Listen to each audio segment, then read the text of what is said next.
प्रवेश हो जाए।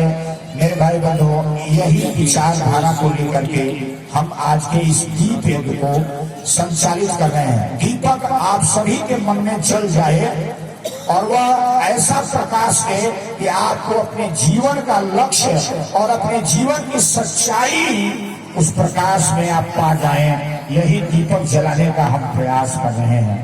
बाकी ये दीपक जो है तेल और बाकी और घी का तो रोज चलता है। माताएं बहनें अपने घर में जलाती हैं, हर जगह हम जलाते हैं, शादी विवाह में जलाते हैं, मंदिर मस्जिद गिरजा घर में दीपक जलाते हैं, सुबह शाम जलाते हैं, रात दिन जलाते हैं। लेकिन इसका विज्ञान क्या है, इसका साइंस क्या है मेरे भाई बंधुओं? आइए इस दीपक को हम लोग जलाने जा रहे हैं। तो यही दीपक जो है कभी सृष्टि के प्रारंभ में जलाया गया था।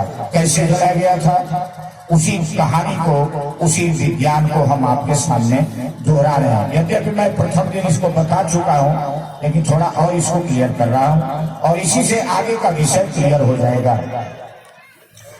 मेरे भाई बंधुओं, नौजवान साथियों, सभी आए हुए विद्वानगण, जब वैज्ञानिकों ने ये बात पा लिया कि ये सृष्टि का निर्माण 3 चीजों से होता है, साउंड, लाइट और हीट।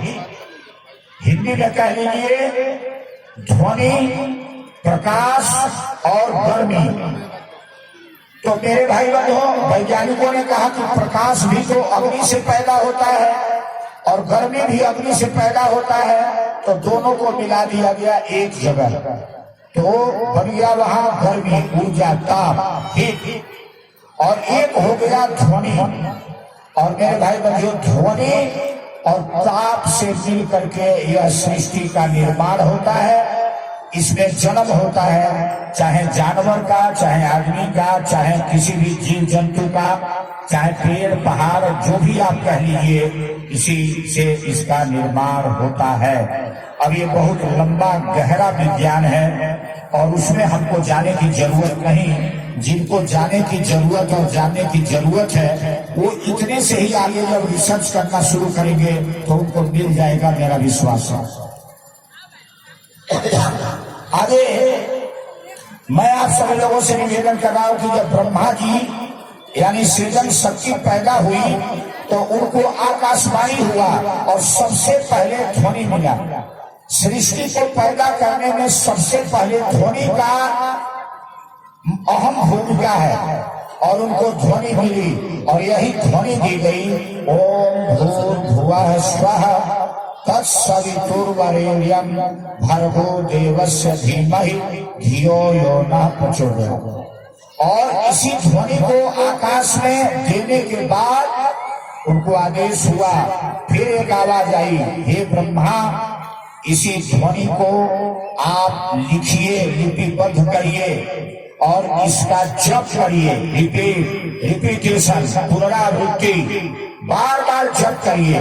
यानी एक ही अच्छे विचार को, एक ही अच्छे चीजों का दिमाग में बार बार चिंतन किया जाए तो हमारे दिल और दिमाग में एक सकारात्मक रेखा खींच जाती है। हमारे दिमाग में सोचे जाते वही विचार आ जाते हैं। वो एक ज्योति का रूप ले लेता है, एक प्रकाश का रूप ले लेता है हमारे दिमाग में। और ब्रह्मा जी ने हजारों वर्ष तक राजस्थान की धरती पर पुष्कर नामक स्थान में इसी गायत्री मंत्र का जप किया और तप किया। तप में क्या होता है, गर्मी, ताप, हीट पैदा किया जाता है।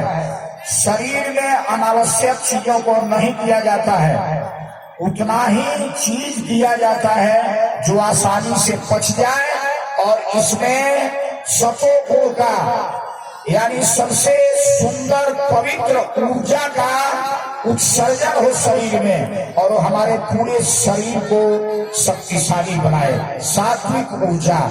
और मेरे भाई बंधुओं, ब्रह्मा जी ने यह ताप, यह गर्मी, यह हीट पैदा किया अपने अंदर में और मंत्र का जप किया तो स्वर, ध्वनि जो निकला और गर्मी से जब उसका मिलन हुआ और तब उनके अंतःकरण में एक ज्ञान की धारा फूटी, सच्चा ज्ञान, आत्मबोध हुआ और सृष्टि कैसे बनाई जाएगी उसका मूल स्वरूप कैसा होगा, और ब्रह्मा जी के शरीर से रोम रोम से तमाम भागवत जब आप पढ़ेंगे भागवत पुराण तो उसमें लिखा गया है ब्रह्मा जी के कान से कौन पैदा हुआ, ब्रह्मा जी के नाक से कौन पैदा हुआ, ब्रह्मा जी के आंख से कौन पैदा हुआ, ब्रह्मा जी के हाथ के पंजों से कौन कौन पैदा हुआ।